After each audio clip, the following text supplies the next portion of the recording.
es el turno de, bueno, un ícono del Antiguo Egipto, un ícono estético, visual, religioso, que es Tutankamón. Un ícono que también representa un descubrimiento para la arqueología que marcó un hito. O sea, hay un antes y un después del descubrimiento de la tumba de Tutankamón.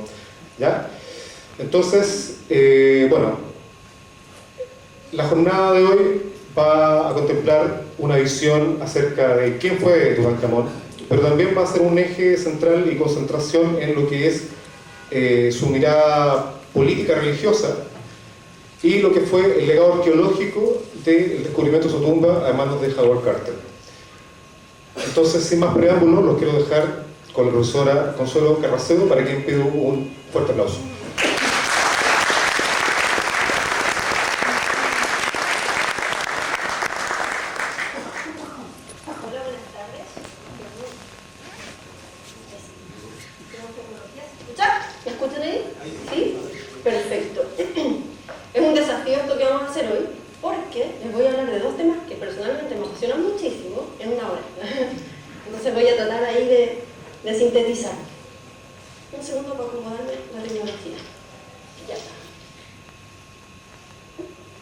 Bueno, como les contaba un poco Gabriel, vamos a hablar de Tutankamón, de este personaje del que se sabe mucho, ¿cierto? Su nombre, yo creo que a todos nos suena, aunque no seamos muy cercanos a la arqueología o la egiptología o algo por el estilo, pero Tutankamón siempre está como en el imaginario, como que imaginamos inmediatamente Tutankamón y lo relacionamos al Antiguo Egipto, ¿verdad?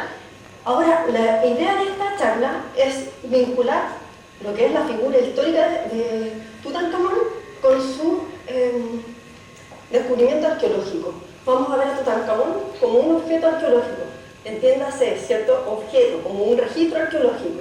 Entonces vamos a ver toda la labor de registro, de inventario, todo el trabajo que significó el hallazgo y el descubrimiento de esta tumba, ¿no? Entonces, primero vamos a comenzar hablando de ¿qué es la arqueología? Por lo general, se ve que existe esta como imagen del arqueólogo tipo Indiana Jones, ¿cierto? Que sale arrancando de esta bola que viene corriendo detrás de la persona y se roba los ídolos, y es como esa imagen del arqueólogo con el látigo, y bueno, la verdad es que no es así. El trabajo del arqueólogo más bien se parece al de un detective, como que buscamos la última pista, el último, lo más mínimo incluso, puede ser una pista clave para tratar de reconstruir un panorama mucho más amplio. Entonces la arqueología actualmente se entiende más como una ciencia que estudia, que busca en realidad como objeto de conocimiento entender las sociedades del pasado por medio del estudio de su cultura material, que es lo que nos queda después de que ha pasado el tiempo, ¿cierto? Nos quedan los objetos. Y estos objetos nosotros los tomamos como huellas del pasado. Estas huellas pueden ser grandes o pueden ser muy pequeñas. Pueden ser, por ejemplo, semillas. Las pequeñas semillitas que van quedando son huellas que nosotros son muy valiosas, que nos hablan del paleoclima, el paleoambiente, la dieta, etc. También tenemos huellas muy grandes como la tumba de Tutankamón, que nos hablan de un tipo de enterratorio, de faraones reales, ¿cierto? Y en el fondo, lo que quiero decirles con esto es que estas huellas nos dan cuenta de una conducta que hubo tras ellas. Y esta conducta es lo que el arqueólogo busca entender para tratar de ir armando como un puzzle. Pensemos que cada pista es una pieza de un puzzle muy amplio, que es una sociedad que queremos en el fondo nuestro objeto de conocimiento. Y esta sociedad tratamos de entender en todos sus aspectos, políticos, sociales, económicos, religiosos, etc. Entonces, vamos a ir viendo que aquí la arqueología, esta idea de Indiana Jones, vamos a dejarla de la puerta hacia afuera. A todos nos gusta la película, ¿cierto? Todos la hemos visto, nos gusta la idea del látigo, es muy entretenida, pero en realidad no es tanto como lo que se hace en la práctica arqueológica. Entonces, ¿cómo los arqueólogos han ido entendiendo 3000 y un poco más años de antigua civilización? Me parece que este es el punto. Ahí sí. La historia del Antiguo Egipto, como les contaba, tiene más de 3000 años. Nosotros nos vamos a centrar en este espacio que está aquí, en este breve espacio de historia, ni siquiera es todo el Imperio Antiguo, o sea, el Imperio Nuevo. Nos vamos a centrar en la primera parte del Imperio Nuevo, en la 18ª dinastía. De hecho, nos vamos a centrar en un espacio aún más pequeñito que vamos a ir viendo más adelante. Entonces tenemos que todos estos momentos que la egiptología ha tratado de denominar para poder darle como continuidad a estos 3000 años de historia, nosotros vamos a tomar el más breve, por así decirlo, de lo que se conoce del Antiguo Egipto. Vamos a hacer un zoom. Aquí tenemos la 18ª dinastía, que es la dinastía donde se encuentra, que nos convoca, Tutankamón. La 18ª dinastía es fundada por Amosis, el primer faraón de esta dinastía, que lo que hizo fue expulsar a los Hicsos. Egipto venía saliendo de un periodo de... Un minuto. Lo siento. Como les contaba, Egipto, en este periodo intermedio que antecede al Imperio Nuevo, estaba siendo invadido por más de 100 años por Hicsos, que eran gobernantes extranjeros que se habían asentado en el delta del río Nilo y habían formado una ciudad. Estuvieron ahí por 100 años. Imagínense lo que significa 100 años, es muchísimo. Pensando que Chile tiene apenas 200, es casi la mitad de nuestra historia, esta gente estaba viviendo ahí. Entonces lo que hizo Moses, luego de varios intentos de expulsar a esta gente, fue conseguir expulsarlo. Entonces, al expulsar a esta gente, se unificó todo Egipto y comenzó lo que es esta época de gloria del Antiguo Egipto, esta época dorada, como se le conoce. Y en esta dinastía es cuando Egipto alcanza su mayor extensión territorial. Tenemos con Tutmosis I las primeras campañas expansionistas. Tutmosis llega a anexar la zona siria-palestina, hacia el sur, hacia la Cuarta Catarata, en el fondo como que concentra un espacio muy amplio y con eso empiezan a ingresar a Egipto muchas riquezas, oro, materias primas diversas, en fin. Luego tenemos otro faraón, Tutmosis III, gobernó 54 años y estos 54, 20 fueron compartidos con Hatshepsut, su corregente. Tutmosis III es conocido como el Napoleón del Antiguo Egipto. Fue un faraón que también expandió muchísimo los límites del imperio, y en esta época, recuerden que si expandimos los límites empiezan a ingresar mayor tipo de riquezas. Entonces, en este contexto, Egipto había alcanzado su punto más alto en términos como de territorios anexados y las riquezas que venían ingresando. Todo esto se mantuvo en línea. Todos los faraones que continuaban con la dinastía tenían en la cabeza claramente identificado su rol político, excepto uno, que es el de aquí, Amenhotep IV, Akenatón. Akenatón dijo: no señor, yo tengo otros planes para el Antiguo Egipto, no voy a seguir con esta política expansionista, no me interesa mantener los límites del Estado, o sea, de este imperio, yo me voy a dedicar al culto al dios Atón. Y a esta época de acá, desde Amenhotep hasta Horemheb, se le considera el periodo Amarna, así es como se denomina, porque la capital desde el antiguo Tebas fue trasladada hacia Amarna. El Amarna, así se llama actualmente ese sector. Entonces, de Amarna conocemos relativamente poco en términos arqueológicos, porque a los antiguos egipcios no les gustó mucho la idea de que le cambiaran el culto a todos sus dioses por uno solo. Entonces comenzaron ellos mismos a destruir cualquier indicio que hablara de la época márnica. Entonces, para la arqueología, yo les había contado que nosotros vamos tomando las distintas pistas que van quedando y así vamos reconstruyendo un panorama más amplio, pero si los egipcios nos autoboicotean la pega, difícil ir reconstruyendo, ¿cierto? Bueno, un poco teniendo eso presente, se hizo este estudio. Se conocían estas momias que estaban adjudicadas a la época Amarna, pero no se sabía muy bien cuál era su línea genética, o sea, su línea de parentesco. Entonces, en 2010, un equipo liderado por Zahi Hawass, es arqueólogo bastante conocido, ¿cierto? Yo creo que varios lo han visto en estos documentales, hizo este estudio para ver cuáles eran los vínculos genéticos entre las momias del periodo Amarna. Y así encontró, pudo dar nombre a momias que no sabían quiénes eran, como por ejemplo, las momias de KB55. La sigla KB denomina King Valley, que es el Valle de los Reyes, donde se encontraba esta momia. No se sabía mucho de esta momia. Estaba en un ataúd que tenía destruido su nombre y la cara. Y eso, si vamos sumando puntos, ¿cierto? Lo vamos atando cabos, tiene relación con esta campaña de destrucción masiva de estas ideas que tenían los antiguos egipcios.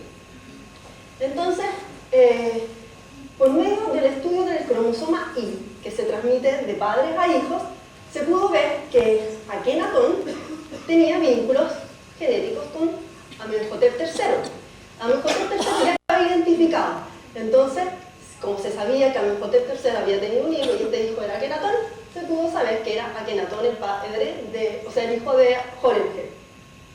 A la vez de Tutankamón, después vamos a ver que es una momia que está en un estado de conservación bastante deplorable, se extrajeron 17 muestras de distintas partes del cuerpo y de una de ellas se logró extraer ADN. Y de esa se pudo ver que comparte vínculos genéticos con Akenatón. Ahora, para ver la línea materna se estudió el ADN mitocondrial y así se pudo ver que las dos damas que estaban en la KB35, la mujer joven y la mujer vieja, yo no le quisiera llamar la mujer vieja, pero así se le denomina, yo no la estoy viendo, ya lo saben. Entonces la mujer vieja, que es muy guapa, tiene mucho cabello, se pudo ver que la mujer vieja era hija de Tuyo y Yuya, y a la vez madre de esta mujer que no se sabe quién es. Actualmente sigue la discusión respecto de si eso no es Nefertiti, que se especula podría ser madre de Tutankamón, porque Akenatón estaba casado, ¿cierto?, con Nefertiti. Bueno, no está del todo claro, porque Akenatón no tenía solo una esposa, tenía varias más, y podría ser también la reina Kiya. Entonces eso todavía está en discusión. En la tumba de Tutankamón se encontraron dos pequeños fetos, una de 8 meses y otra de 5 meses. Son dos guaguitas que no alcanzaron a nacer.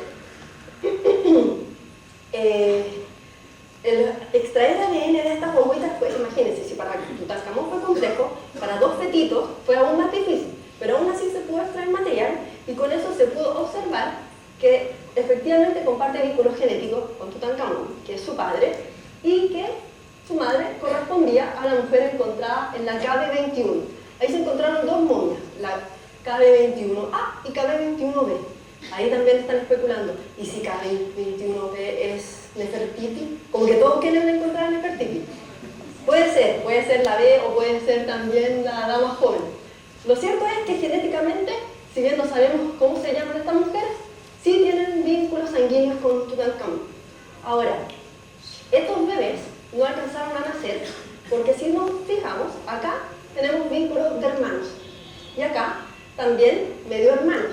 Entonces la tercera generación de estas relaciones incestuosas ya no era viable y estas bebés fueron abortadas antes de nacer. Si se fijan así, es como de poquito a poquito la arqueología ha ido como buscando la manera de entender estos vínculos, a pesar de que no existe mucha información al respecto de este periodo. De hecho, de Amarna, esta imagen nos muestra lo que significó un poco el cambio de la época márnica. Yo creo que aquí, yo así a simple vista, creo que a ustedes les gusta el Antiguo Egipto, ¿no? Y al ver esta imagen, yo creo que ya saben que rompe con lo que se había ido haciendo artísticamente con las representaciones típicas del Antiguo Egipto. Si bien se mantienen algunas cosas como enmarcar los diseños en este signo que vieron los de la charla pasada, ¿cierto? El PET. Hay otras cosas que son rupturistas, como por ejemplo los vientres abultados, los cráneos deformados. La misma escena es rupturista, porque nos habla de la vida cotidiana. Vemos como el faraón está así como manitos para atrás, haciéndole cariño a los niños. Está como en una posición mucho más familiar. Eso es algo absolutamente novedoso para el Antiguo Egipto, donde las representaciones del faraón siempre eran en un carro de batalla, ¿cierto? Con el... ¿cómo se llama? Para tirar flechas, el arco, o con los enemigos ahí de la cabeza, ¿cierto? Pero aquí no, están en una situación mucho más doméstica. Entonces tenemos un cambio en el tema artístico, que es reflejo en el fondo de otros cambios que son más profundos. Tenemos también el cambio en la capital. Esto también es muy interesante de la época márnica y que le da el nombre a la época de Amarna, porque la capital, que estaba situada en Tebas, se trasladó a un desierto a 160 kilómetros del Cairo, en medio de la nada. Imagínense, es como que llegara ahora, no sé, un presidente y dijera: Santiago se va a la región de Atacama. Y toda la gente dice: a Atacama, tomen sus cosas que nos vamos a Atacama. Y así fue. Entonces los egipcios partieron con sus cositas y se fueron aquí a Amarna. Y no solo eso, porque también le dijeron: ay, olvídense del culto que tenían al dios Amón y todos los demás dioses, porque ahora solo existe uno, Atón. Entonces, el cambio que tiene que haber significado para los antiguos egipcios era enorme. Entonces, ahí uno empieza a entender, claro, que cuando murió Akenatón, los egipcios trataron de destruir todo signo que les recordara esta época, en que se tuvieron que cambiar de casa, tuvieron que olvidar el culto a los dioses, y la política esta exterior que tenían los egipcios, esta de mantener y expandir los límites, de obtener tributos de los pueblos subyugados, acabó. Porque Akenatón estaba preocupado de rendirle el culto a Atón. Entonces, los demás egipcios empezaron a ver que sus fronteras estaban empezando a ser amenazadas. O sea, había una serie de conflictos en esta época por muchos frentes. Y como vemos en todas las representaciones de Akenatón, a él parece no preocuparle, porque él se representa con su familia real. Aquí tenemos a la reina Nefertiti, con 3 de sus hijas, en total tuvieron 6, y les eran muy doméstica, ¿cierto? Es como muy familiar, y eso es típico del arte de Amarna. Ahora, en este contexto nació Tutankamón. Se crió en Amarna, nació ahí, o sea, creció ahí sus primeros años, aprendió del culto a Atón. Eso era lo que él conocía hasta los 10 años cuando muere su papá. De Tutankamón conocemos esto, sus nombres. Todos los faraones, desde el Imperio Medio en adelante, tenían 5 nombres, siendo el más conocido para el caso de Tutankamón este, ¿cierto? Tut, Ankh, Amón, y acá dice Jeka y Unushema, que es el gobernador del Heliópolis del Sur. Este nombre es el nombre de nacimiento, Sarra se llama, hijo de Ra. Este nombre también es muy importante porque vincula al faraón con la divinidad, con Ra. Por eso es muy relevante y también es muy conocido y es el nombre como más difundido de los faraones. Pero Tutankamón tenía también estos otros 4 nombres que asumió cuando comenzó a ser faraón. Tenemos su nombre de gobernador del Alto y el Bajo Egipto, que es Neb-Jebu-Ra, que si se fijan, estos nombres van inscritos dentro de este símbolo, que es el símbolo Chen, que está estirado y se le llama cartucho, porque simula los cartuchos de las balas. Entonces cuando llegó Napoleón con su ejército y empezaron a hacer la traducción de la piedra roseta y todo el cuento corto, se parece a una bala, a un cartucho de bala, por eso se recibe el nombre de cartucho. Pero técnicamente obedece al símbolo Chen, que ha sido deformado para inscribir dentro de él el nombre del faraón. Ahora, sin entrar mucho en detalle en el resto de los nombres del faraón, quiero que nos fijemos en este. El que es bueno de leyes, el pacificador de las 2 tierras, el que satisface a todos los dioses. Tengamos eso presente porque vamos a ver qué es lo que hizo Tutankamón, porque más allá de la figura arqueológica de Tutankamón, tenemos un personaje histórico que tuvo una función social en el Antiguo Egipto. Esto es parte de lo que hizo Tutankamón y que se conoce poco. Esta es la estela de la restauración. Esta estela se encontró en el templo de Karnak. Es bastante grande, mide casi 2 metros. Es enorme en realidad. Y en esta estela, lo interesante es que acá, si se fijan, por ahí empezamos a leer. Él ha hecho que todo lo que estaba destruido floreciera como monumento a la eternidad. Él ha expulsado el engaño de las 2 tierras. La justicia se ha asentado. Ahora, cuando su majestad apareció como rey, todos los templos de los dioses y diosas, desde Elefantina hasta el Delta, habían caído en ruinas. Sus santuarios estaban destrozados y se habían convertido en campos que producían hierbajos. Sus capillas parecían que nunca habían existido y sus salas servían como caminos para los viandantes. El país estaba revuelto y los dioses le habían dado la espalda. Si se mandaba una misión a Yahi para extender las fronteras de Egipto, ningún éxito venía de él. Lo que quiere decir esta estela es que Tutankamón volvió el culto a los dioses. Los templos de Karnak y Luxor, que antes estaban convertidos en espacios para que cualquier persona caminara por ahí, y crecían hierbas, o sea, estaban completamente abandonados, con Tutankamón, estos templos volvieron a ser reutilizados. Eso significa que los sacerdotes volvieron a tener su función, que antes estaban con las manos atadas, ¿cierto? No tenían mucho que hacer. Se volvieron a retomar las campañas militares de expansión. En el fondo, todo se unificó de nuevo, como que todo volvió a ser la tradición, la tradicional antiguo Egipto que se conocía. Y eso es gracias a Tutankamón, pero poco se conoce respecto de eso, ¿verdad? Entonces, vemos que al 4º año de su reinado, el nombre que le había dado su padre de Tutankatón, él lo cambió por Tutankamón, lo que es muy sintomático con este cambio que se estaba produciendo. Aquí tenemos un cartucho con el nombre de Tutankamón, que se encontró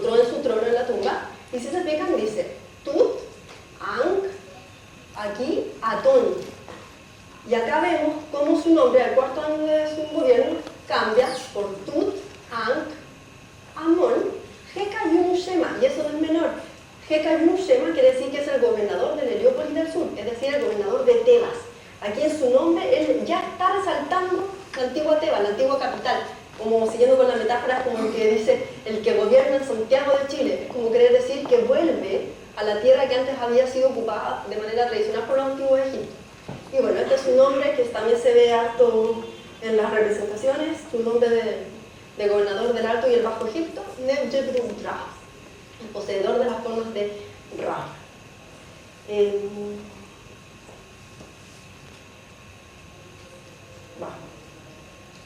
Y ahora vamos a hablar del descubrimiento de la tumba de Tutankamón. Esta imagen corresponde al sello que encontró Howard Carter, quien descubrió la tumba de Tutankamón intacta. Si se fijan aquí, tenemos un cartucho. ¿Recuerdan que les expliqué lo que era el cartucho, verdad? En este cartucho vemos a Anubis, ahí, este dios con forma de chacal, y abajo 9 prisioneros nubios, la gente del sur, de manos atadas hacia atrás. ¿Lo alcanzan a ver? Y arriba, Nebjebru-Ra. Es decir, este es el sello de la necrópolis tebana, el Valle de los Reyes, con el nombre de Tutankamón. Lo que dio Howard Carter en esto es en el fondo que esta tumba estaba intacta. Lo que venía después de esta cuerda, ¿cierto? No había sido tocado por nadie desde que había sido enterrado. Aquí tenemos a Howard Carter y Lord Carnarvon. Él es Howard Carter y él es Lord Carnarvon. Howard Carter era un dibujante. Uno dice que tiene que ver un dibujante con todo lo que significó el Antiguo Egipto. Cuando Howard Carter tenía 17 años, llegó al Antiguo Egipto a realizar dibujos de distintas inscripciones, bajo relieve, porque habían notado que era un chico talentoso y le dijeron, bueno, ¿por qué no te vas a Egipto y te haces un dibujito? Y Carter partió. En Egipto, Howard Carter empezó a enamorarse de la cultura egipcia, empezó a conocer, investigar, y era una persona muy voraz. Entonces empezó a investigar muchísimo y empezó a aprender de un arqueólogo, se me fue el nombre, Flinders Petrie. Petrie es un arqueólogo que en la arqueología, no solo egipcia, sino que en la arqueología en términos tradicionales como disciplina, estoy haciendo eco, ¿no? ¿No? En la arqueología como disciplina científica, Petrie es uno de los responsables del uso del método científico en la arqueología. Y Carter aprendió de él a excavar, a tomar registros, a tomar apuntes, a hacer un diario de campo. En el fondo, sin haber ido a la universidad, Carter empezó a formarse como arqueólogo, observando y preguntando. Así fue como conoció a Lord Carnarvon. Le habían hablado de Carter, que era un buen arqueólogo, y Carnarvon, este magnate, los dos ingleses, él había llegado porque había tenido un accidente automovilístico. Y sus médicos le recomendaron que para sanar era mejor que dejara el frío clima de Inglaterra y se fuera a un lugar más cálido, ¿cierto? A todos les nos dicen eso cuando uno al doctor, le dicen, vayas a Egipto y descansa. Entonces, Carnarvon hizo caso a su médico y partió a Egipto a descansar y sanarse. Y ahí le picó el bichito también de la egiptología, dijo, me voy a cavar una tumba. En esos tiempos, quien podía financiar, podía excavar. Era así de simple, no como ahora que hay que pedir autorización y te tiene que... No, en esos tiempos era mucho más simple. Y vamos a ver que después del descubrimiento de la tumba de Tutankamón, esas cosas empezaron a cambiar. Entonces, Carnarvon recibió noticias de Carter, que era muy buen arqueólogo, lo buscó y comenzaron a trabajar juntos. Howard Carter sabía de la existencia del faraón Tutankamón y sabía también que la tumba de Tutankamón no había sido encontrada. Entonces Carter lo estaba buscando. Ahora, ¿dónde buscarlo? Esa es la pregunta. Aquí, en el Valle de los Reyes. En el Valle de los Reyes, este lugar es donde todos los faraones del Imperio Nuevo en adelante comenzaron a ser enterrados hasta que, bueno, luego fue abandonado por los sucesivos saqueos y en fin. ¿Qué es el Valle de los Reyes? Son estas tumbas llamadas hipogeos, donde los faraones llegaban a construir en el cerro mismo, ¿cierto? En estas colinas, hacían sus cámaras. No sé si les llama la atención que Tutankamón no se habla de la pirámide de Tutankamón, se habla de la tumba de Tutankamón. Es porque en esta época la construcción de pirámides ya había sido abandonada porque las pirámides estaban siendo saqueadas sucesivamente. Entonces se fueron al sur, esto queda en Tebas, en la ribera oeste del río Nilo. Recuerden que los egipcios se enterraban del lado oeste, ¿cierto? Donde se duerme el sol, donde muere en teoría el sol para los egipcios antes de renacer. Entonces, en la ribera oeste del río Nilo se encontraba el Valle de los Reyes. Aquí los egipcios observaron que las geoformas naturales tenían formas muy similares a las de las pirámides. Entonces, si ellos hacían su tumba aquí y luego camuflaban el acceso, los saqueadores no iban a saber cómo encontrar una tumba aquí escondida. Lo que ustedes ven acá, estos muros, son modernos. Es para contener las bajadas de agua y hacer que en el fondo el tránsito turístico sea mucho más atractivo. Pero en el antiguo Egipto no. Imaginen el acceso a esto tapado, era absolutamente camuflado. Solo sabían que estaban ahí las tumbas quienes habían trabajado en su construcción. Pero ahí uno se pregunta cómo es que la tumba de Tutankamón se conservó. Es la única tumba que se conservó completamente intacta. Pensemos que el Valle de los Reyes, si se lo pueden imaginar, es como una especie de cono. Tiene una forma como cónica en el centro y las aluviones que ocurrían año tras año iban depositando los sedimentos en el centro de esta quebradita, ¿cierto? Esta es la tumba de Tutankamón. Es decir, año tras año los depósitos de sedimentos traídos por aluviones, por viento, por en el fondo distintos procesos tafonómicos fueron cubriendo aquí la entrada a la tumba de Tutankamón. Además, después, Ramsés VI, que es el que construyó esta tumba al lado, pasó casi por arriba de la tumba de Tut. Entonces, los que buscaban tesoros no pensaban encontrar una tumba debajo de otra tumba, era como un poco ilógico, ¿verdad? Pues bueno, ahí estaba la tumba de Tutankamón. Cuando Howard Carter y Lord Carnarvon se dieron la misión de buscar la tumba de Tutankamón, claro que partieron buscando por otros sectores. Pero al final, al quinto año de campaña, solo les quedaba el centro del valle. Que el centro, imagínense, era el lugar como más transitado. Entonces era como, ¿cómo vamos a ir a buscar el lugar que todo el mundo pisotea, por el que todo el mundo anda? Y obvio que no está. Bueno, ahí estaba. Y así fue como en 1922 lo encontraron. Encontraron la famosa tumba de Tutankamón. Aquí tenemos un mapa de la ubicación de algunas tumbas del Valle de los Reyes. No sé si les conté, porque de repente se me va la onda, pero en la 20ª dinastía ocurrió un masivo saqueo de tumbas. Hubo una serie de conflictos internos. Bueno, cuento corto, la gente comenzó a saquear cada una de las tumbas y la de Tutankamón se salvó de eso. Bueno, ahí, la KB62, King Valley, como les contaba, es la tumba de Tutankamón en el centro de esta quebrada, ¿verdad? Lo que Howard Carter descubrió en el quinto año de campaña, cuando Carnarvon le dijo, mira Carter, llevamos 5 años trabajando en el Valle de los Reyes, igual me sale caro. ¿Sabes que yo creo que vamos a cortar esto de excavar por excavar? Y Carter le dijo, no, ¿sabes qué? Nos queda este último sector. Buscaron y Carter le escribe, enhorabuena, hemos encontrado unas escaleras que nos indican que hay una tumba que está sellada. Aquí estos segmentos son puertas que estaban tapadas, estaban selladas con tabique, con muros, ¿cierto? Estaban tapiadas. Y Carter descubrió los escalones y se encontró con una puerta que contenía sellos. Entonces escribió a su mecenas que se encontraba en Inglaterra, Carnarvon, hemos encontrado. Yo hago tecleo, pero tiene que haber sido Lord Carnarvon, ¿cierto? Con esa letra pomposa y elegante. Se me mandó un WhatsApp, no fácil. Entonces le escribió una elegante carta, ¿cierto?, contándole que había encontrado estos escalones que daban a una puerta que estaba sellada. Lord Carnarvon dijo, parto el tiro para allá. 3 semanas se demoró. Tenemos que pensar que tomó un barco y no era tomar Egypt Air, y no. Se demoró 3 semanas en llegar al antiguo Egipto. El pobre joven castellano le quedan uñas. Entonces ya comió hasta la muñeca. Así que cuando llegaron, llegó después de 3 semanas, descubrieron acá, entraron al pasillo, pero ya era tarde para abrir la puerta, así que se fueron a dormir. Los dos en el hotel estaban nerviosísimos porque habían llegado a otra puerta que estaba sellada y que también tenía sellos. Entonces a las 3 de la mañana llega Carter, Lord, y si vamos al Valle de los Reyes. Partieron al Valle de los Reyes a las 3 de la mañana, Howard Carter, Lord Carnarvon y su hija Evelyn. Y aquí es cuando abren un pequeño orificio y Howard Carter enuncia esas palabras que están conocidas y le preguntan, ¿soy yo la que mira? para que haya suspenso que dice Carter. Ay, perdón. Soy muy solicitada. Bueno, ahí está.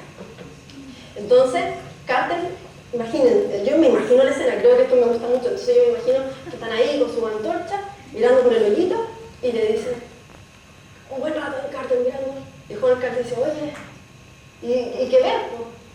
Y le dice, veo cosas maravillosas. Veía oro, veía unas formas zoomorfas, veía algunos objetos que él no lograba entender qué eran, y además, lo que según cuenta Howard Carter en su diario de campo, es que a él le costaba como acostumbrar la vista a lo que estaba viendo. No decía, ¿cómo va a ser tanto oro? No le cabía en la cabeza que eso realmente pudiera ser así. Y bueno, efectivamente así fue. Así es como se encontró entonces la tumba de Tutankamón. Estos son los nombres que Howard Carter dio a cada una de las cámaras que tiene la tumba de Tutankamón. La entrada, el corredor descendente, la antecámara, el anexo, la cámara funeraria y la cámara del tesoro. Esta imagen es de la cámara del tesoro, la última que les comenté. Si se fijan, los objetos están apelados de una manera caóticamente ordenada. Es bien curioso, ¿cierto? Como que a uno le da la impresión que a simple vista, oye, qué desorden, pero luego empiezas a ver, y no, los taburetes de cierto tipo están atrás, y como que tiene cierta lógica. Aquí vemos el registro que hizo Carter, enumerando cada uno de los objetos. Y bueno, tenemos que pensar que la tumba no trabajaba solo Howard Carter, ¿cierto? Tenía un equipo multidisciplinario formado por ingenieros. Oh, ¿sabes que esto se vibra mucho? Te lo puedo pasar. Y Carter le escribe acá, es que había muebles de manufactura muy sencillas y otros bien complejos. Estos son a los que él se refiere como sencillos, que si se fijan son baúles de monócromo, ¿cierto? Sin mucho detalle. Y esto, también Carter lo describe muy bien, son barcas solares. Según la mitología egipcia, aquí el faraón iba a hacer su viaje, ¿cierto?, por la bóveda celestial hacia el otro mundo para luego renacer. Imagínense todas las que tenía Tutankamón de estas maquetas para poder repetir este ritual en el otro mundo. Esta otra escena es de la antecámara. Cuando Howard Carter entró a la tumba, venía de acá hacia allá. Y lo que él veía era esto. Esta era la parte que él estaba viendo. Esto que nosotros vemos aquí es la colación que se lleva Tutankamón en otro mundo.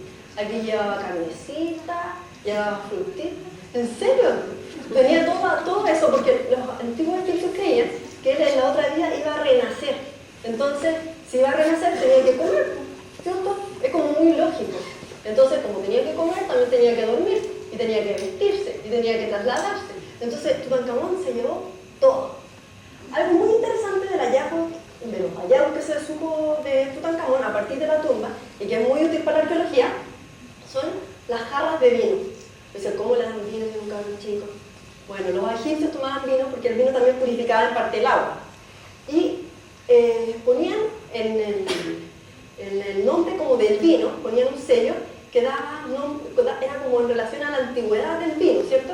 Entonces, comenzaba año 1, era el primer año del gobierno del faraón, y en base a eso iban aumentando la antigüedad de los vinos, ¿cierto? En relación al año del gobierno del faraón. Los vinos más antiguos que se encontraban en la tumba de Tutankamón tienen 10 años, no hay vinos más antiguos de 10 años. Entonces con eso se pudo especular que en el fondo Tutankamón había gobernado 10 años y no más ni menos. Estos son carros de batalla, si se ven estaban desarticulados, desarmados, para llegar y armar. Tenía por ahí, en este ataúd, en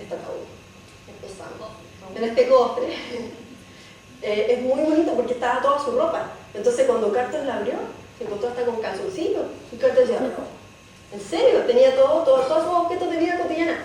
Chalas, su ropa interior, tenía cosas para cubrirse, joyas. Sin embargo, si se fijan, hay un segmento que está vacío, un sector, acá el centro. Carter, al principio, tendió a pensar que era un vacío que habían dejado los mismos egipcios que dejaron los objetos en la tumba para circular, ¿cierto? Pero no. Se cree que la tumba ya había sido saqueada, sin embargo no alcanzaron a llevarse todo, probablemente después se produjo este evento de aluviones que cubrió la entrada, pero hasta el momento lograron sacar objetos. De hecho, en su diario de campo Carter escribe que se puede haber perdido el 60% de los objetos de la tumba, 60%, que eran, según él, joyas. Y aquí tenemos a Howard Carter con Arthur Callender, este señor que está aquí, que es un ingeniero. Si se fijan aquí, Howard Carter lo que está haciendo es poner los objetos en estos contenedores rígidos para sacarlos de la tumba. Carter inventarió, fotografió, limpió y sacó uno a uno los objetos de la tumba de Tutankamón. Este ingeniero fue el que ideó todos estos sistemas de contenedores rígidos, la polea con la que se levantaba la tapa del sarcófago, todas estas como cosas mecánicas, las ideó él. Aquí vemos el tratamiento que hacía Howard Carter de envolver las piezas enteras para que no se golpearan, y este traslado no iba muy lejos. Iban a la tumba de Seti II, que estaba relativamente cerca, que era más amplia, era más fresca, y ahí se realizaban las labores de conservación preventiva antes de que los objetos fueran trasladados al Cairo. Primero había que estabilizarlos. Hay que entender que cuando un objeto arqueológico está en un medio ambiente, está en equilibrio en ese medio ambiente. Y cuando se invade de una u otra forma, ese equilibrio se rompe. Por ejemplo, si tenemos una vasija enterrada y nosotros la sacamos, el equilibrio que tenía con ese sedimento acabó y está expuesto ahora a humedad, o a viento, o a frío, a oxígeno, lo que sea. Lo mismo acá. Entonces, Howard Carter tenía un conservador, que era un químico, que realizaba las labores de estabilización de los objetos. Y hay algo que a mí me llama siempre la atención, que Howard Carter nunca perdió la elegancia. Por Dios. Imagínense, o sea, yo creo que si alguno de ustedes estaba en el Valle de los Reyes, es un calor infernal. Otoño, invierno, primavera, verano, siempre hace calor en ese lugar, no hay correviento, y aquí no había ventilación, estaban con luces eléctricas encendidas todo el tiempo, y él de manga larga. No, hijito. Y aquí, las labores de registro de Carter. ¿Se acuerdan que les había comentado que era dibujante? Aquí tenemos el registro de un fragmento, o sea, un sector de la momia Tut. Tutankamón está enterrado como una especie de muñeca rusa, esas que van una dentro de otra, ¿cierto? El más interior es este. Lo que vemos acá en oscuro corresponde a las vendas de Tutankamón. Y aquí vendría la máscara, no sé si se lo logran imaginar. Y aquí Howard Carter dibujó el Ba y las inscripciones. La labor de registro de Carter es notable. Pensemos que no solo él estaba en manga larga trabajando, sino que también estaba presionado trabajando ahí. Venían a sacarlo, había plata que estaba involucrada y él se tomaba todo el tiempo del mundo para dibujar cada cosa que encontró en la tumba. Las notas del diario de campo de Carter son a este nivel de detalle. Si se fijan aquí, hace un zoom, empieza a hacer la transcripción, por acá toma las medidas de la distancia, de no sé qué. Es un registro sumamente completo. Entonces, ahí cuando llegan algunos y critican a Carter y te dicen, no, hay que jugar a Carter, mira, ¿qué hora? ¿Me dio la crema? Hay que verlo en su contexto, ¿cierto? La arqueología ni siquiera tenía el estatus científico que tiene ahora, y si lo hubiese encontrado otra persona, probablemente habría aplicado lógicas de coleccionista y anticuario y se habría llevado lo más llamativo, y cosas como estas, que no se ven llamativas, habrían quedado probablemente abandonadas. Ahora, la tumba de Tutankamón, como les contaba, es ¿cierto? Es pequeñita. Si se fijan en relación a las tumbas que vimos del Valle de los Reyes, lo que es llamativo y hace pensar que aquí ocurrió algo extraño. Podríamos detenernos a hablar de la iconografía, de lo que representa y bla, bla, bla, pero como estamos hablando de la arqueología, vamos a centrarnos en algunos elementos que son llamativos, como por ejemplo, ¿notan esas pintitas marrones que tienen? Por ahí, si se fijan en Tutankamón, aquí, ¿las ven? ¿Sí? Porque si no me dicen que sí, voy a seguir indicando la pasta que viene que sí. ¿Ahí? Bueno, aquí tenemos entonces estas manchitas marrones que le llegó a los conservadores que trabajan en esta tumba que la tumba se estaba descascarando. Entonces los conservadores dijeron, efectivamente tiene manchitas marrones que no se observan en otra tumba, y hicieron un análisis que demostró que tenían ácido málico. Bueno, ¿qué es el ácido málico? Y me dice, oh, estaba lleno de ácido málico. El ácido málico es... ¡Ah, no! Se arruinó la sorpresa. El ácido málico es un deceso catabólico de ciertos microorganismos como hongos. Entonces lo que aquí ocurrió fue fue un hongo que vivió, hizo su vida, tuvo sus hijos y murió, pero que ya no existe. Por eso se comió la pintura y quedó el fondo oscuro. Ahora uno dice, ¿por qué tendría hongo en el Valle de los Reyes, con ese calor, en ese contexto, como que no se justifica? Entonces ahí empezamos a especular cómo pudo ser que los hongos llegaran al Valle de los Reyes y que sean de esta época y no actuales, porque estos hongos no son modernos, son de la época de Tutankamón. Es muy probable que cuando murió Tutankamón, el proceso de momificación y entierro y todo el ritual que significa se hizo de manera acelerada. Por eso tiene una tumba pequeña, que probablemente no era para él. De hecho, ni siquiera está completamente decorada. Solo esta cámara, que es la cámara de, ¿cierto?, donde está la momia, es la única que tiene decoraciones en las paredes. Esta es la pared norte, la que está aquí. Ahí no nos ampliamos, pero es la norte. Entonces, estas paredes además tienen la pintura enorme. No tiene mucho detalle. O sea, si ustedes comparan la tumba de Tutankamón con cualquier otra tumba de la 18ª dinastía, es una tumba completamente atípica. Tiene estos motivos que, como les contaba, son enormes. La decoración es muy poquita, no hay exceso de jeroglíficos. Las escenas también son bastante como reducidas, por así decirlo, no hay mucho contenido lógico, es bastante como que lo hicieron muy rápido. Y los hongos pueden tener que ver con que cuando Tutankamón se enterró, la pintura ni siquiera se había secado. O sea, ni siquiera esperaron que se llegara la pintura para meter los sarcófagos, como les contaba, las muñecas rusas de Tutankamón. Es decir, aquí ya tenemos un antecedente que algo ocurrió anómalo, ¿cierto? Fue enterrado de manera acelerada y los hongos indican que algo así ocurrió. Para que no quedemos con la duda, vamos a hablar de qué muestra esta escena, pero vamos a ser súper cortito. Aquí tenemos a Ay, que es el sucesor de Tutankamón. Como vieron, Tutankamón tuvo 2 niñas, pero las 2 niñas, ninguna de las 2 vivió, entonces no había heredero. Fue Ay haciendo el ritual de apertura de la boca de Tutankamón, que si se fija está momificado.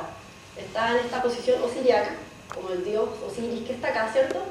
Y está a espera de que el faraón anterior le devuelva sus facultades por medio de este instrumento en el ritual de apertura de la boca, para que él en la otra vida pueda tener todo su sentido. Aquí de nuevo tenemos a Tutankamón con una deidad y así. Bueno, esta es muy interesante, a mí me gusta mucho porque sale Tutankamón con su Ka. Su Ka es una parte del sí mismo, por así decirlo, egipcio. Los egipcios como que entendían al yo, por así decirlo, como dividido en distintas partes. Y una de las partes que componían al individuo era el Ka, que se traduce como la fuerza vital. Entonces imagínense, Tutankamón cuando está ahí abrazando a Osiris, era el momento que tenía que tener la máxima fuerza vital, ¿cierto? Y ahí está con su Ka. Otra escena decorada de la tumba de Tutankamón es la pared sur. Y aquí tenemos a la diosa Hathor entregándole el Ankh, la vida eterna, a Tutankamón, que está siendo acompañado por Anubis, que es el dios de la momificación, de los muertos, etc. Y si se fijan aquí, Nerjetumra, su cartucho, y los benditos hongos, que están en toda la tumba, en toda la parte decorada de la tumba. También hay estos sacados que también son atípicos. Algunos dicen que estos sacados pueden haber sido hechos por Carter para instalar los andamios y todo lo demás. Otros creen que lo hicieron los antiguos egipcios para lo mismo, instalar andamios para meter la tumba. Eso está ahí un poco en discusión porque Carter no describió haber hecho estos hoyos en la pared, y como vimos el registro de Carter era realmente acucioso, así que si hubiese hecho un hoyo es probable que lo hubiese escrito en algún lado. Y así es como se verían los objetos en la tumba de Tutankamón. Aquí tenemos la antecámara con sus colaciones, ¿cierto?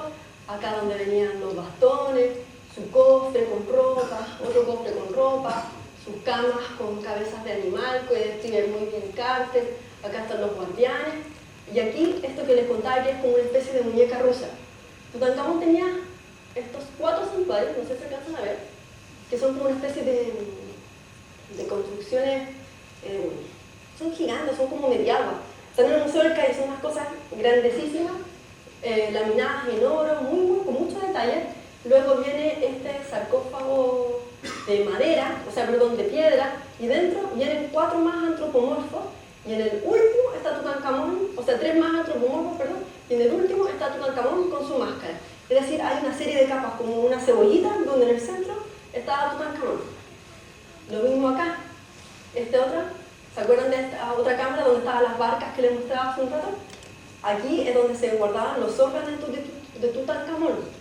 Recuerden que durante el proceso de momificación los órganos eran extraídos de la momia y eran trabajados de manera aparte y momificados de manera independiente y eran puestos en los vasos cárnicos que están dentro de este féretro.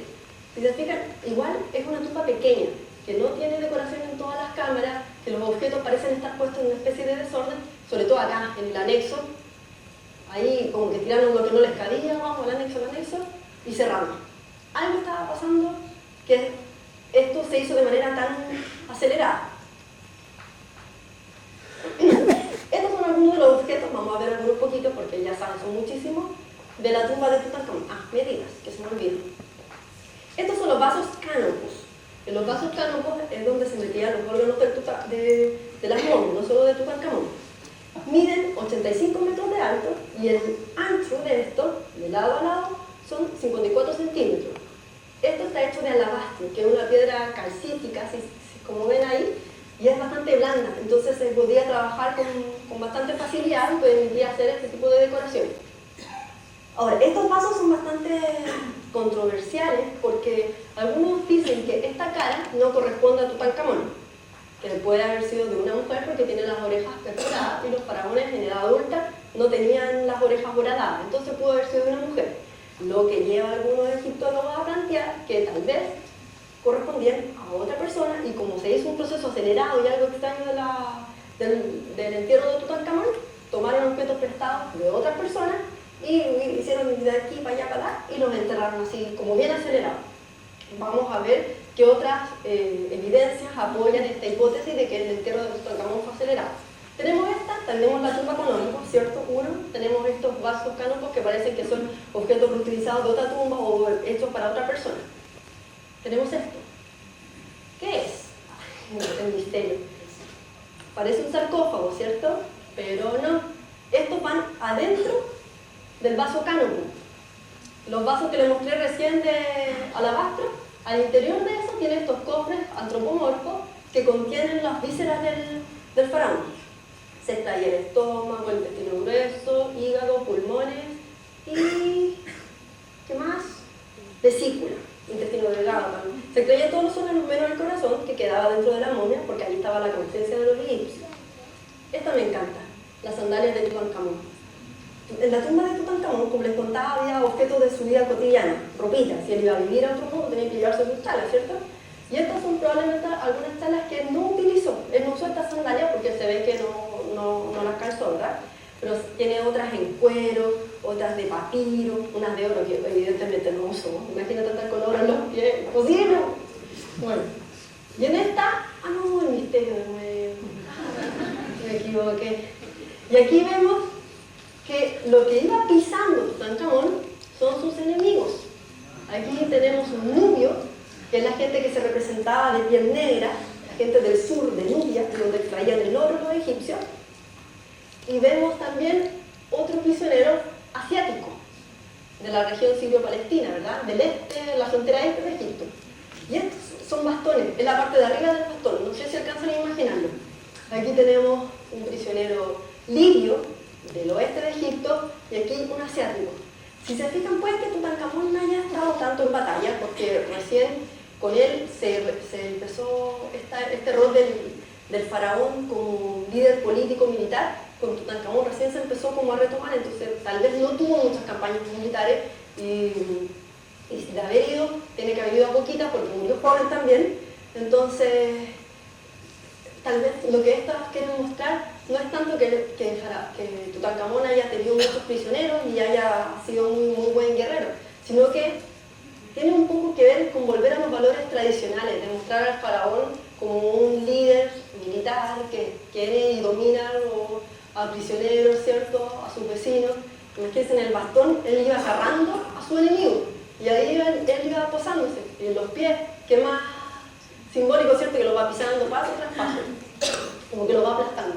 Y bueno, el misterio que revelé hace un segundo, la máscara de Tutankamón, uno de los objetos más emblemáticos, ¿cierto?, de la tumba de Tutankamón y más conocido. Es de oro macizo, está hecha en dos láminas, la parte delantera y la trasera, que fueron como selladas, ¿verdad? Mide 54 metros, o 54 metros, 54 centímetros y pesa 11 kilos. Howard Carter, cuando estaba levantando la momia de Tutankamón del sitio, y ahí cuando llegó al último sarcófago, pensó que ya la tarea estaba terminada. Pero el último sarcófago también era de oro macizo y adentro estaba la máscara. Pesaban, ahí había como 111 kilos que era imposible de levantar. Entonces todo el trabajo de levantar la momia de Tutankamón se hizo en la misma tumba. Tenemos aquí 12 líneas, ¿se escucha?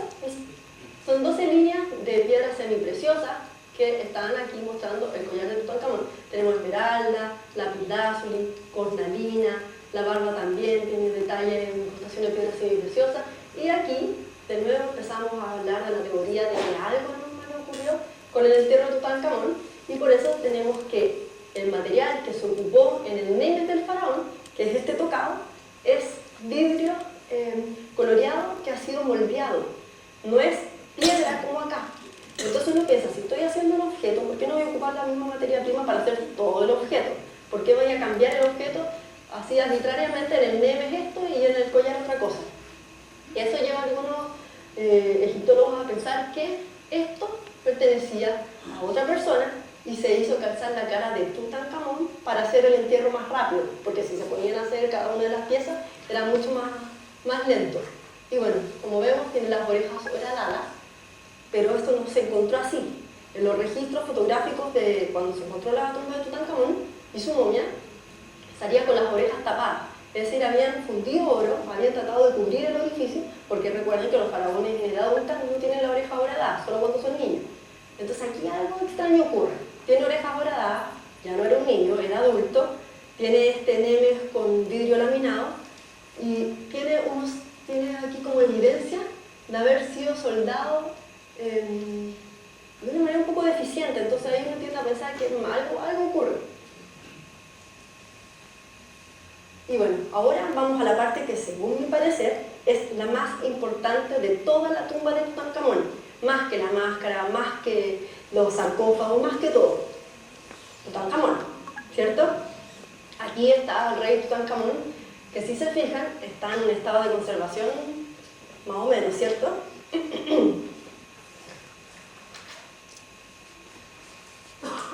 Ahora, ¿qué pudo haber afectado el estado de conservación de Tutankamón? ¿Por qué una momia de la 18ª dinastía se encuentra en estas condiciones? Siendo que los ejemplares que se conocen de momias de este periodo están como que si estuvieran durmiendo con la piel oscura. Están en excelente estado de conservación. ¿Por qué Tutankamón está así? Bueno, ahí empiezan las teorías explicativas, ¿cierto? El proceso de momificación de Tutankamón quizás no se hizo de la manera más adecuada. Y si se fijan, como lo describió Howard Carter, Tutankamón es un despojo carbonizado. Así lo describió en su diario de campo. ¿Por qué está carbonizada la momia? Es la única momia egipcia, o sea, faraónica, que está carbonizada. Es rarísimo. Bueno, ¿cómo se trata de explicar esto? Existen algunas sustancias que son empleadas para el proceso de momificación que tienen la propiedad de autogenerar calor, como que autocombustionan. Y en el caso de Tutankamón, para su momificación se empleó aceite de linaza. En muchas otras momias también se empleó aceite de linaza, pero el aceite de linaza no generó calor en sí mismo, porque cuando el aceite de linaza está seco, no genera calor. Ahora, si el aceite de linaza está húmedo, se encuentra en oxígeno y en una superficie amplia, va a generar calor y probablemente produzca esto. Y ahí nos preguntamos entonces, ¿por qué Tutankamón estaba húmedo? Si las momias se untan en esta resina cuando ya están secas. El proceso de momificación es un proceso largo, que dura 70 días en total, de los cuales 40 la momia pasa cubierta en sal, en natrón, y se extrae toda la humedad del cuerpo. Y luego, los días restantes se comienzan a ocupar, se empiezan a untar miel, ungüentos, aceite, resinas, etc., para volver la flexibilidad un poco al cuerpo. Pero en el caso de Tutankamón, al poner los aceites, estos generan calor porque Tutankamón no estaba completamente seco. Es decir, que estos 40 días de sal probablemente se acortaron a menos días porque querían enterrarlo de manera rapidita, y al enterrarlo y al cubrirlo con las vendas de lino, estas vendas absorbieron el aceite y empezaron a quemar a Tutankamón lentamente en un ambiente que tenía poco oxígeno además. Tenemos que pensar que era una tumba sellada, Tutankamón estaba con muñeca rusa, como les había contado, y el último sarcófago era de oro macizo. Entonces el proceso de Tutankamón ahí empezó a quemarse lentamente, quizás por muchos años, hasta que acabó el oxígeno y acabó en este estado de carbón. Ahora, ese mismo proceso de autoquemado de Tutankamón hizo que Tutankamón se pegara al fondo del tercer sarcófago. Entonces cuando Carter y ahí ¿cómo se llama? El anatomista que lo estuvo ayudando, sí, muy bien, estrellita por ahí, con Douglas, cuando estaba en el proceso de levantar el cuerpo, Tutankamón tenía su resina completamente pegada a la base del ataúd, lo mismo con la máscara. Entonces, lo que pensaron que era más adecuado era poner Tutankamón al sol y que se derritiera. Mala idea, no lo haga si tiene una momia egipcia. No meta la momia al sol, mala idea. Obviamente no sirvió para despegar la momia, así que con navaja, con Derrick, empezaron a tratar de despegarlo y aún así no lo lograron. Entonces a Tutankamón lo desarticularon pieza a pieza para poder sacarlo. Por eso tiene el cráneo separado del torso, los brazos, si se fijan ahí, también están cortados, las piernas. Entonces, además de que está carbonizada, está cortada por todos lados. Entonces, saber un poco las causas de la muerte de Tutankamón es bien difícil. Como les contaba, para extraer ADN de este cuerpo carbonizado se tomaron 17 muestras y solo una arrojó datos concluyentes. Lo demás solo arrojaba que tenía alta concentración de carbono. Y bueno, aquí vamos a hablar un poco de qué se piensa, de qué murió Tutankamón. A pesar de que esté en malas condiciones la momia, se han hecho distintos estudios sobre la momia. El primer estudio fue el que se hizo en 1925, como soplaba por ahí, con Douglas Derrick, y fue esta autopsia que se hizo un poco improvisada en la misma tumba. Y ahí Douglas observó que Tutankamón tenía un piquete, por el otro lado de la cara, a ver si se nota en esta. No se alcanza a notar, pero tenía un piquete en la cara que probablemente lo mató. Un piquete así mortal. Después, en 1968, se tomaron radiografías, se hicieron rayos X de Tutankamón y se observó que aquí en la base del cráneo tenía una concentración de hueso más ancha. El ancho del cráneo era más grueso ahí y adentro había un fragmento de hueso que llevó a los egiptólogos a pensar en esa época en la teoría de las intrigas palaciegas y que Tutankamón había recibido un golpe en la zona occipital, ¿cierto?, en la base del cráneo, y que con eso lo mató. Se creyó que Tutankamón había sido asesinado de un golpe en la cabeza hasta ya muy avanzados en los años, hasta que ahora se hicieron tomografías axiales computarizadas y con eso se pudo observar que a Tutankamón, sí, si bien tiene un fragmento de hueso dentro del cráneo, es probable que ese fragmento se haya movido cuando extrayeron el cerebro por la nariz de la momia, en el proceso mismo de la momificación, no que haya sido la causa de su muerte. Por el contrario, se observaron una serie de anomalías que tienen que ver con el resto del cuerpo de Tutankamón. El cráneo está relativamente bien, sin embargo, faltan piezas anatómicas, le falta el esternón, que es este hueso que tenemos acá, que es duro, parece un corbatín, no lo tiene. Tampoco tiene partes importantes como de la parrilla costal, faltan costillas, otras están fracturadas, el corazón tampoco está, lo que es muy atípico también porque el corazón siempre se conservaba dentro de la momia, pero en el caso de Tutankamón no está. La pierna izquierda también tiene una fractura y muy importante, le falta toda la cresta ilíaca, que es este hueso que tenemos acá de la pelvis, no existe. Entonces ahí empieza a preguntarse, ¿qué le pasó a Tutankamón en todo el costado izquierdo? Si bien el derecho no está en las mejores condiciones, porque como hemos visto la momia está en muy mal estado, el izquierdo parece que algo atípico, algo muy malo ocurrió. Y ahí se empezaron a hacer estudios para ver qué pudo haber sido que afectó todo su costado izquierdo y se cree que Tutankamón efectivamente fue a una batalla y que cuando estaba en esta batalla fue atropellado por una de las cuadrigas. ¿Se acuerdan de los carros que habían en su tumba? Una de esas ruedas pudo haberle golpeado su costado izquierdo, lo que hizo que sus costillas se rompieran, perforando los pulmones, rompiendo el corazón, dañando todos los órganos vitales, ¿cierto?, dando una muerte inmediata a Tutankamón. Quizás en el Sinaí, quizás en el Medio Oriente, quizás donde ocurrió esa hipotética batalla. Entonces, como no había heredero, quien lo enterraba iba a ser luego el faraón. Entonces hubo que enterrar a esta momia de manera rápida. Por eso, probablemente los 40 días de sal se acortaron, por eso se envolvió con mucho más ungüento del que se había utilizado tradicionalmente, lo que generó que se quemara la momia. Se metió en una tumba que no era para él, porque es mucho más pequeña de las que se usaban para la 18ª dinastía, más para un faraón que había restituido el culto religioso, como hemos visto. Entonces el pueblo egipcio estaba muy agradecido de su faraón, y es muy rara las condiciones de su tumba. Obvio que a nosotros nos parecen magníficas, llenas de oro, llenas de objetos, en fin, pero no es lo que se esperaba encontrar para una momia, o sea, para una tumba de esta época. Entonces se cree que Tutankamón efectivamente fue una batalla en este intento de retomar su rol de líder político, y murió en esta batalla, fue modificado rápidamente y enterrado de manera acelerada en el Valle de los Reyes. Ahora, ¿qué se sabe? Porque Tutankamón sigue estando en noticias, continuará. Los últimos estudios que se hicieron en el 2015 en la tumba de Tutankamón observaron que en la pared norte y la pared oeste había unas grietas. Pero estas paredes están decoradas, entonces no es cosa de llegar y ponerse a picar y ver qué hay del otro lado, ¿cierto? Entonces se hicieron rayos, se aplicó radar, ¿cómo se dice? Se aplicó radar. ¿Se entiende, cierto?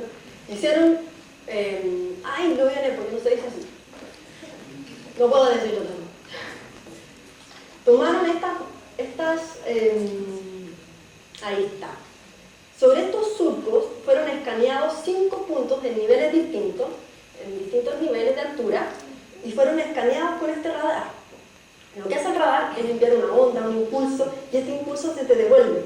Y así puedes ver lo que hay del otro lado, ¿cierto? Y se observó que existen estas dos cámaras del otro lado de la cámara funeraria de Tutankamón, donde está enterrado. Ahora, ¿qué existe dentro de estas cámaras? Empiezan las especulaciones. Algunos dicen que en esta cámara podría estar enterrada Nefertiti. Recuerden que existe esta manía como de buscar Nefertiti en cualquier lado. Así que, obvio que Nefertiti está ahí metida, ¿cierto? ¿Por qué va a estar ahí? Ni siquiera se sabe que es su mamá, pero Nefertiti está ahí. Ok. Podría estar Nefertiti. Ahora, los últimos estudios de radar que se hicieron en el 2017, este año, mostraron que aquí hay materia orgánica y metales, y aquí solo materia orgánica. ¿Va? Acá solamente hay materia orgánica. Sin embargo, no es concluyente y no se sabe la concentración de este material en la tumba ni de qué se trata. Como les contaba, son paredes decoradas, entonces no es tan simple tomar la decisión de abrir la pared y ver qué hay del otro lado. Ahora se está haciendo un nuevo estudio que busca ver cuál es el grosor de la pared que separa ambos lados para meter en este caso, no sé, algún catéter o algo para explorar. Sin embargo, esto sigue en noticias, ¿cierto? Estos estudios de explican son de este año, y hay distintas campañas, hay trabajos de japoneses, italianos, ingleses, y todos estos equipos multidisciplinarios tratan de ver qué es lo que hay aquí en Tutankamón. Así que, bueno, Tutankamón sigue siendo noticia, la tumba sigue siendo tema de interés y hay que estar constantemente leyendo. Bueno, muchas gracias.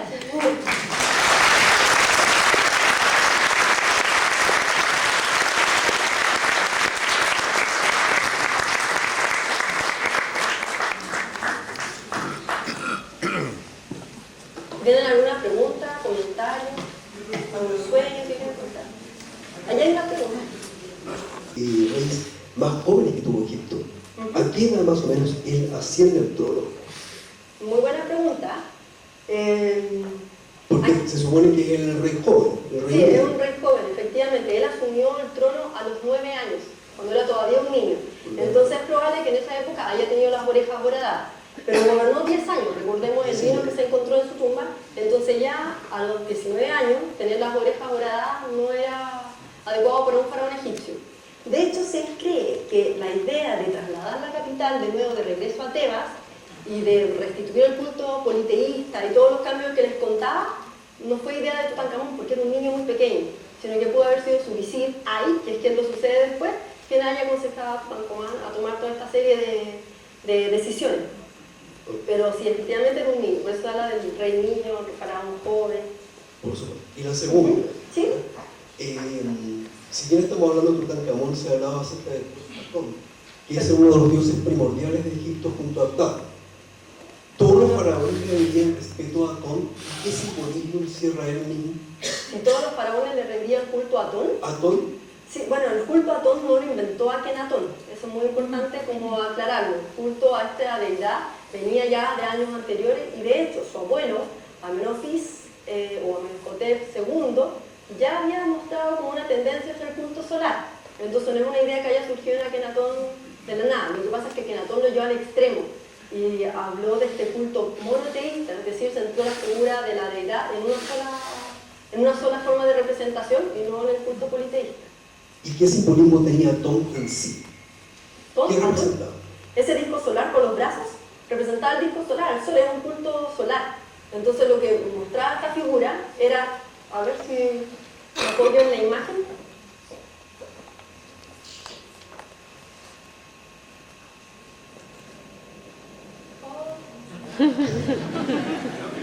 Más ecológico. De verdad que yo no me fijo. Ahí sí. Ya.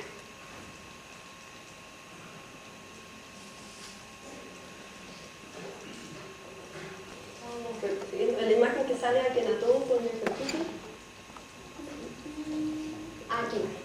Aquí tenemos Atón.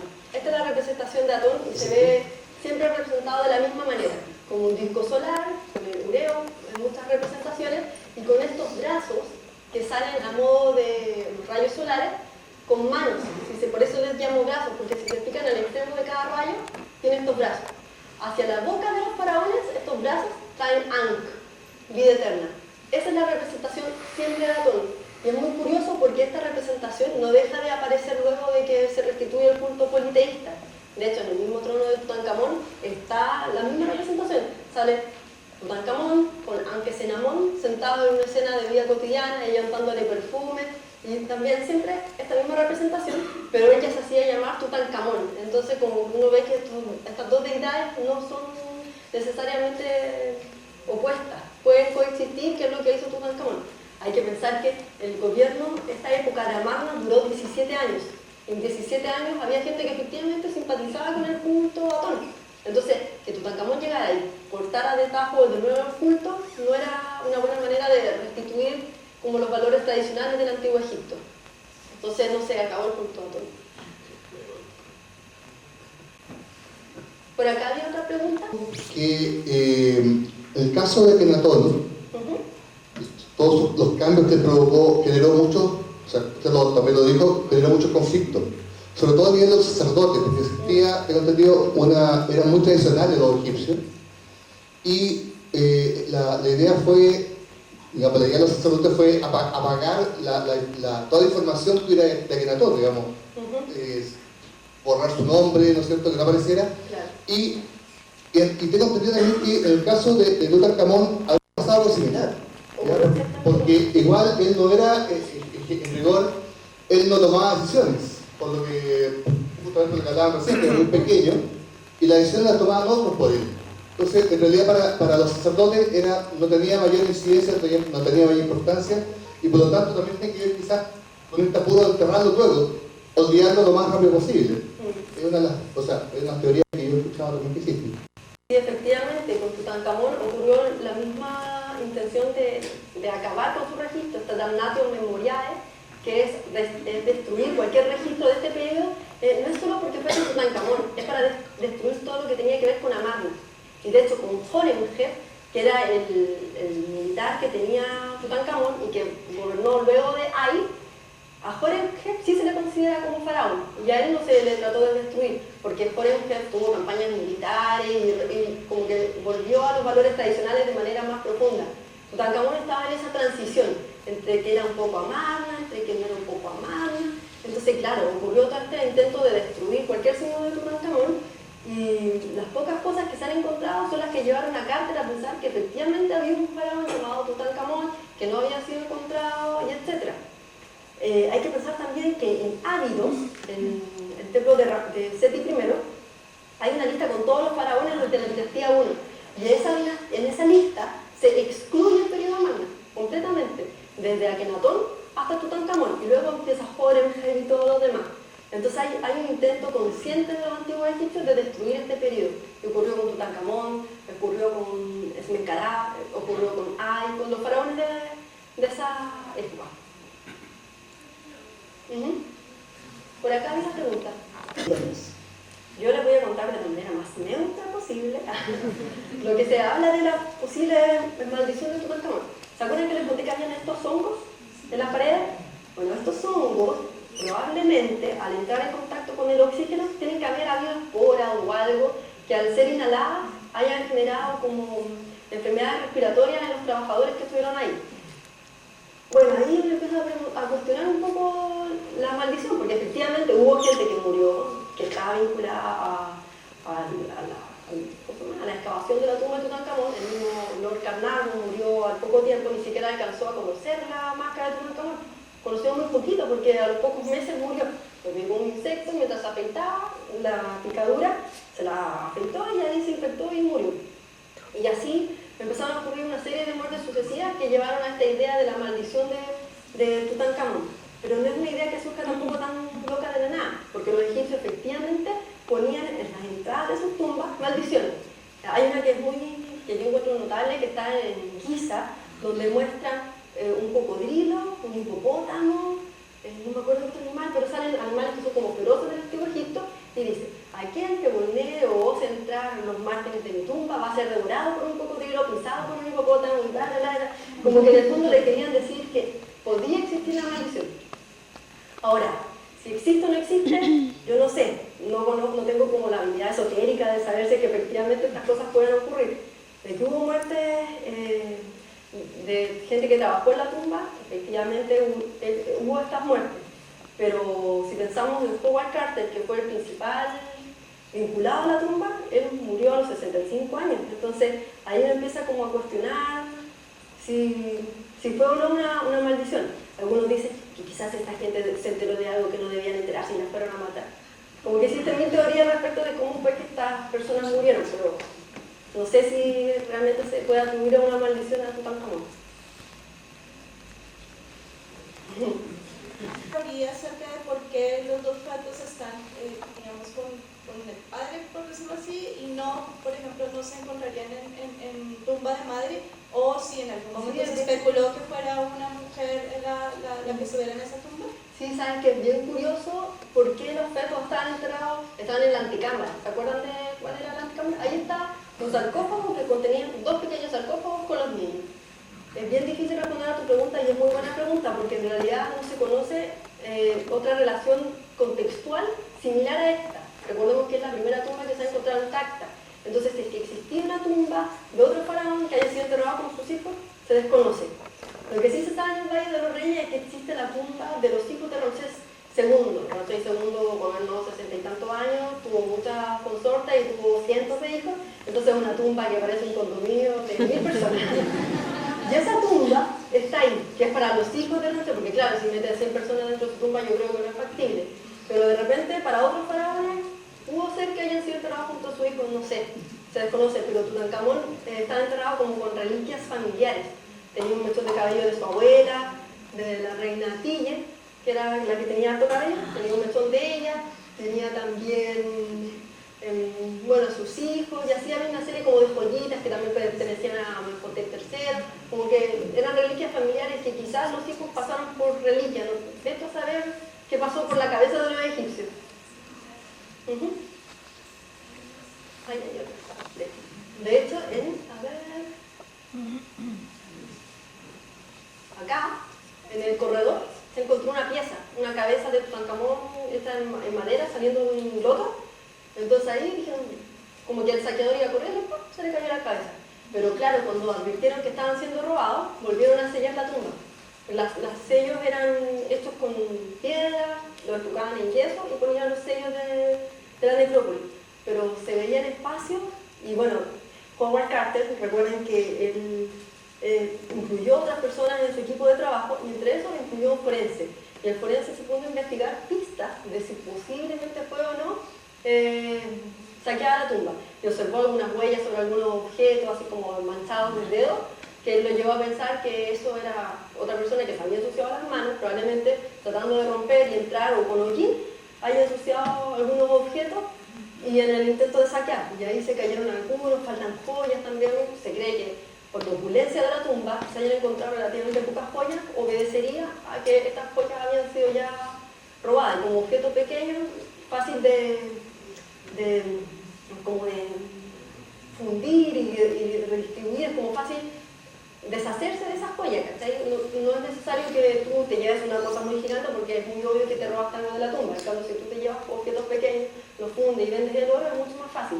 Y es probable que los saqueadores hayan operado en esa lógica. De hecho, hay unos papiros que son de épocas posteriores que hablan de los juicios a los saqueadores de tumbas. En esta en la dinastía 20, como les contaba, que habían ocurrido masivos saqueos de casi todas las tumbas del Valle de los Reyes. Cuando se pillaban a los saqueadores, eran castigados. Y los castigos eran quemados vivos, etc. Y ahí se nombraban los objetos, se inventarían los objetos que habían sido robados. Y entre esos objetos, la mayoría eran joyas. Entonces, como que aquí Carter aplica la misma lógica, aunque la arqueología opera un poco así, en base como lo que se ha visto, es lo que se podría repetir y así vamos generando como recurrencia. Por eso en parte se cree. ¿Sí? Mientras uno no lo encuentre como evidencia, es difícil aseverarlo. Entonces, claro, son un poco interpretaciones que se hacen a posteriori, pero que en realidad los mismos egipcios no escribieron en ningún lado ni señalaron corresponde a la misma deidad. No. Entonces, hasta que, al menos en mi cabeza que opera como arqueóloga, no podría como pensarlo de otra forma que no sea especulativo. Pero claro, son interpretaciones y sí se asocia a esa deidad. Como falta de objetividad, digamos, con las fechas de por ejemplo, esa es la misma. Me parece que sí, que con respecto a la cronología, a los años exactos de los reinados, de los faraones, me parece que esto es como campo de la especulación, o existe una... Claro, de esa dinastía, bueno, tú dijiste que la dinastía de Desmontada era como media imprecisa y que existe como cierta o sea, no la interpretación. dinastía desmontada, este sector, de la época magna. ¿Y del resto de la historia de Egipto existe una cronología exacta? ¿Sí? ¿Existe un registro? ¿Existe una objetividad de decir tal faraón gobernó a partir de tanto? ¿O existen contradicciones también, distintos relatos? ¿Sí? Sí, eso también ocurre. Eso me llama la atención, ¿no? Mira, sí, que existe esa cronología. Existe el registro el famoso registro de Manetón, que también tiene un listado de los faraones. Lo que pasa es que los egipcios también están muy orgullosos de sus 3000 años de reinado faraónico. Entonces, hacían listas constantemente, pero estas listas no siempre eran iguales. Como lo que ocurre que tenemos en el templo de Ávido, que se salta este momento, y el Manetón nombra algunos, y así como que uno va reconstruyendo de a poquito. Lo que sí sirve un poco para la arqueología es hacer fechados radiocarbónicos asociados a este faraón. Y así se van como reconstruyendo. En el fondo, como les contaba, esta ciencia opera juntando pistas, juntando como distintos elementos para ir armando un panorama más amplio. Entonces, claro, acá vas asociando elementos por datación absoluta y relativa, además de estos elementos de corte como historiográfica que están escritos, y así vas como reconstruyendo esto. Por esto las fechas no son cerradas, siempre son como de 5 en 5, no existe esa certeza apodíctica respecto como a una fecha, porque es como bastante difícil. Sí ocurre después con Cleopatra y otros que hay más registros históricos, pero en esta época, y concretamente para Magma, es más difícil. Buenas noches. Una consulta. Después, cuando ya pasó unos meses, tal vez varios meses, se descubrió la tumba. ¿Qué pasó y dónde están en este momento todas esas reliquias, las máscaras y el cadáver mismo? ¿Están en el Museo Egipcio? ¿Quedaron en el mismo lugar donde se encontraron o se las llevaron a Londres? No, esa es una muy buena pregunta.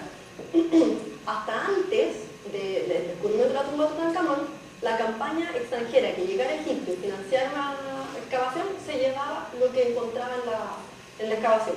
Ahora, cuando se encontró esta tumba y ante la cantidad tan alta de objetos, el Concilio de Antigüedades de Egipto tuvo que poner restricción. Y a lo